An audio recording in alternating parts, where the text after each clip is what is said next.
Hello and welcome to the ADHD Skills Lab. This is our research recap episode with the wonderful Will Kerb from Hacking Your ADHD. In each one of these episodes, we will go through a paper. We'll look at some of the practical takeaways, how it's going to affect you with your ADHD, as well as what we liked and what we didn't like about it. So if you've always wondered where some of this research that helps make some of the decisions about your life is coming from, this is what we unpack. This is what we demystify. So come along for the ride. I'm excited about this one. This paper is an older paper. It's 2006, which is way older than we usually do. But this paper is one of the first papers that I ever read about benefits of ADHD, about the strengths. And it came up recently because I was talking with a professor who was also an MD who has ADHD and works in New York University. And they were talking about the good papers that look at the strengths of ADHD, referenced this paper as one of them. I thought it was worth bringing up again when we talk about the strengths of ADHD. Because it's very interesting that, especially in today's landscape where you have all these ideas of ADHD superpowers and all these things, and I don't love that model of thinking about it. It is going to only 20 years ago did we start seeing papers talking about ADHD as a strength rather than as a deficit model. And it was interesting. I agree with you. I tend to call them strong strengths, strong weaknesses. We have both. And this paper is called Creative Thinking in Adolescents with ADHD. And it looked at three groups of people, which I thought was really interesting. Coming back to it now, it looked at people who had ADHD, people who had conduct disorder, and people who were quote unquote normal controls, essentially. It is a bit of a smaller size than we typically like, but with three groups, I understand, because they had 11 kids with ADHD, 12 with the conduct disorders, and then 21 in that control. They called it a preliminary exploratory study, which is academic for, we barely made this one across the line. But they wanted to look at these groups, and they did say they were able to find some pretty reliable findings, which they did. And they had a few materials and procedures. They did an animal task. They did another task. But the one that I wanted to focus on today was, they called it the recent activated knowledge task, which is a boring way of saying, we want you to come up with a creative new idea for something.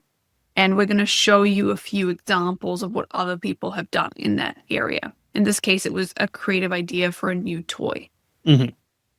What they were looking at, if we prime you with showing you these other examples, are you going to draw the same thing? That was interesting because they go into a little bit about why, but what they found was, significantly speaking, people who had ADHD were less likely to draw the same thing than the control group or even the conduct disorder group. They were more likely to say, that's cool.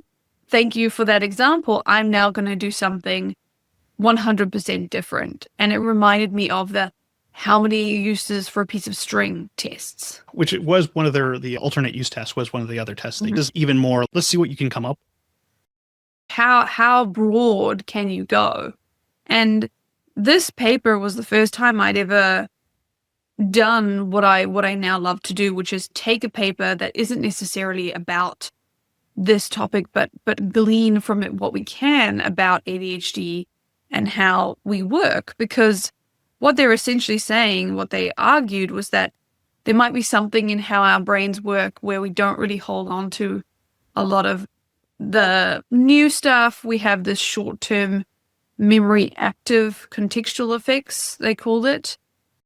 We think about things in a more broader perspective that allows us actually to be more creative. This is also reminding me of things I've heard about people with ADHD and their conversational style, and where they're relating one thing, but then they might 3 items into the relation where they're thinking, they will ask you, how much did you like that new shirt you got? And we were talking about bees, and I was thinking about it because last time I got a bee sting, I was at a picnic, and then we were at a picnic 2 weeks ago when you had that shirt. And it's how did that relate? And it's the in our brain is a clear relation, but for neurotypical people, that is a stretch. 100%. And that really relates here to this idea of what they call conceptual expansion, not being as zoned in on what is happening right now and thinking about it in this more broad conceptual way. I feel like this is often how I do a lot of my creative projects is I'll have see something and be like, I know how I can relate this to something I want to do. Again, not directly related. And although it does make me often feel I'm plagiarizing from this person, even though I'm 5 steps away from what they said. Which I wonder comes into it. There is interesting when there were some examples and us ADHD people, that's cool, but I want to be completely original. There's no studies on that. That's a strong thing that I've heard from a lot of people. I think it was really interesting too that one of the other tasks was this creative imagery task where they're trying to make usable but novel objects from geometric shapes. While we did make novel objects, they were not very functional. So it made me sad. It made me think about how we do our planning often too, where we're often big thinkers and we're going to make this really cool thing. Then when it comes down to the functionality of it, it's it's something to be desired. Yeah, the practical element, and this is maybe a warning to those of you who are, that's amazing, I'm going to go super broad. When they did the example of what that looks like in practice, they said hasty or erratic responses and the resulting lack of appropriate goal-directed planning could have resulted in the creation of inventions that were less functional and practical than otherwise. That was a little bit damning. I do think we are very creative, and there is definite data that shows that ADHD does come with creativity, and sometimes that is something I will doubt for myself because I can't think with someone else's brain. My levels of creativity feel like that's how everybody's brain thinks. Apparently not. No. If you think about practical uses for this, if you are in a team situation, you do better being the person who comes up with original solutions. One of the places that I often see people who have ADHD is obviously either they're running their own businesses because you can be at the helm and you can navigate what's coming, or sometimes they'll be that person that businesses will call in and say, look, are they the perfect executor? No, but life is changing so fast. Life is moving so fast. We've got so many things coming in, AI, all this other stuff. We need somebody who can think outside of the box, really outside of the box, and navigate us through obstacles and situations that are coming our way. Based on this research, people with ADHD are primed to do that. We should also pair them with someone that's a little bit more grounded and make a practical solution. I do think that's really important to be. You don't have to do everything. This is what I love about looking at a strength-based approaches. What can I do that will contribute to the group rather than what can I do that I need to be good at everything. We're not all good at it. 100%. That's where the strong strengths, strong weaknesses conversation comes in, because we have these strong strengths, which is really cool. Then we have the associated strong weaknesses of activating and making it happen, which is cool because what tends to happen is that person who's got the strength also has your weakness. We tend to match each other as people.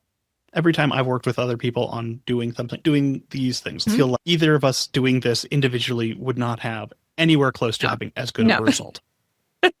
It's nice to do these kinds of projects with somebody else. And I've seen that again and again with clients. It's often that people will do better. I had one client who was an academic, and we ended up saying, yes, is this the smartest thing to do? Maybe you should do some independent writing, but in reality, you're only finishing team projects where you're one of a couple of authors, and those solo projects where you're the only author, although they feel a bit more prestigious, they are not getting done. For the practical reality of getting papers out, you're going to have to focus on the group stuff because of exactly what is written here. It is something where this is going back to say we don't need to look at superpowers. We need to look, what are we good at? What are we not good at? And how can we leverage that to be the best version of ourselves? Yeah. You don't have to be super. You can be super cool. Real pretty cool. For this study, we did discuss, hey, it was limited in size. They did find pretty good results that I would love to see follow-ups that were, as we said, this is from 2006. We're probably not going to see one from these people, but something I would love to see more of. And that was interesting too is this, of the ADHD group, almost everyone was medicated. And that would be interesting because I know a lot of people that talk about, I don't want to take any ADHD medication because it makes you less creative. I don't agree with that assessment. That is something a lot of people feel. I did find that very interesting in the medication, non-medication conversation, because I've heard that from people. I myself am not medicated, but that isn't why. And it's an interesting conversation here because I don't know what you think is going on, but according to this paper, which is very small and we'd love to see more of it, it looks like there is creativity regardless. And for me, what I find too with creativity is I can make that next logical leap if I'm focused on the problem, I'm doing stuff with it, and I'm going through. If I'm unmedicated, I am not doing anything for my ADHD. It will be something where I'm like, those words, and that's about as far as I get with that idea. And some people didn't even write anything down, and that happened too, 100%. Also, would love to see in these studies stuff that's more looking at different realms of creativity, because, and as I always want, stuff with adults. Yes, always, always. I appreciate how easy it is to get a group of kids in a room because technically that's already what they do. But the more stuff we do with adults, the better it is, the more people believe that adults have ADHD, and it is going to look different. It's more complex to study, but it is very helpful. If anybody does have a paper or something that they're saying, actually, this study came out and you should talk about it, you can always message me at Unconventional Organization on Instagram. I love ideas about these kinds of papers. It's possible that there was a follow-up paper to this that got missed that we could talk about. That would be cool. Because it is hard to look at all of the research. There is a lot of it. And some of it is very bad, and some of it is very good, and a lot of it's in the middle. I have a researcher on my team whose job it is to look at research. That's what she does in her life. And it's still hard. We still miss things because there's a lot of papers, especially now. There's more and more and more ADHD papers coming out all the time. Yeah. And it's great to have this early paper to have something that other papers can build off of. And I would love to see more strength-based stuff too, because while I do think that I don't want to write off the difficulties of ADHD, I think looking at the strength is also an incredibly important aspect. Yeah. You can figure out where you fit.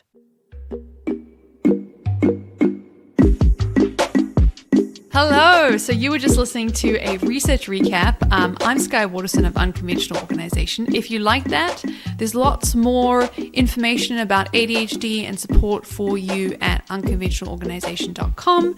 You can go ahead and check that out. Lots of free resources, lots of strategies. And if you want to join our programs, you can do that as well.